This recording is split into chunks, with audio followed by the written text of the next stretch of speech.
নমস্কার মিস্টার আদনান, আমি যেটা বলছেন যে আপনার সমনটা রিসিভ হয়েছে কি না আপনি বুঝতে পারছেন না। বেলিফ গেছিলে, বেলিফ বলছে সমন রিসিভ হয়ে গেছে, অথচ রেকর্ডে পাচ্ছেন না।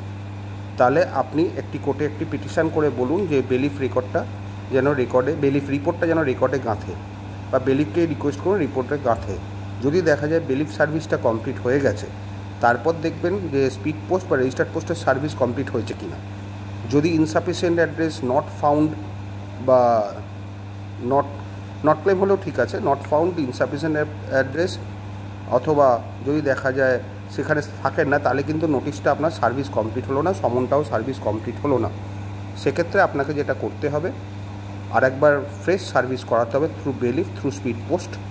তারপরেও যদি না হয়, তাহলে কোর্টে একটা পিটিশান করে বলুন যে এরা ওখানে থাকে, লাস্ট নোন অ্যাড্রেস, সমনটা ওরা নিচ্ছে না, ইন্টেনশনালি অ্যাভয়েড করে যাচ্ছে। যখন বেলিফ যাচ্ছে বা পিওন যাচ্ছে সেই সময় ওরা থাকছে না, ইচ্ছে করে সকাল 10টা থেকে সন্ধ্যে 7টা অবধি বেরিয়ে যায় ওরা। যখন অফিস আওয়ার সেই সময় থাকে না, ওই জন্য বেলিফ সমন রিসিভ হচ্ছে না এবং পোস্টের সমনও রিসিভ হচ্ছে না। তখন আপনি এই মর্মে একটা দরখাস্ত করুন পেপার পাবলিকেশানের জন্য। পেপার পাবলিকেশানের জন্য কোর্টে একটা দরখাস্ত করুন। কোর্ট যদি সেটা অ্যালাউ করে দেয় তাহলে পেপার পাবলিকেশান হবে। আর না হলে অর্ডার 5 রুল 20 বলে সাবস্টিটিউটেড সার্ভিস একটা প্রভিশন আছে, সেটা আপনার লয়ারকে জিজ্ঞেস করুন, বলে দেবে। তখন বেলিফ গিয়ে ওখানে লোডকে জারি করে দেওয়া হবে।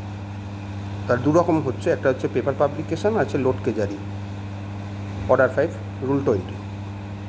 সেইটা করতে পারলে আমার মনে হয় আপনার পারপাসটা সার্ভ হবে। আপনাকে কোর্ট মোটামুটি 2-3বার সুযোগ দেয়, তারপরেও না হলে তখন সাবস্টিটিউটেড সার্ভিস বা পেপার পাবলিকেশানের অর্ডার দেয়। এটা কিন্তু মাথায় রাখবেন, প্রথমেই দিয়ে দেয় না, কারণ ডিফেন্ডেন্টকেও কোর্ট অ্যাম্পেল অপরচুনিটি দেয়।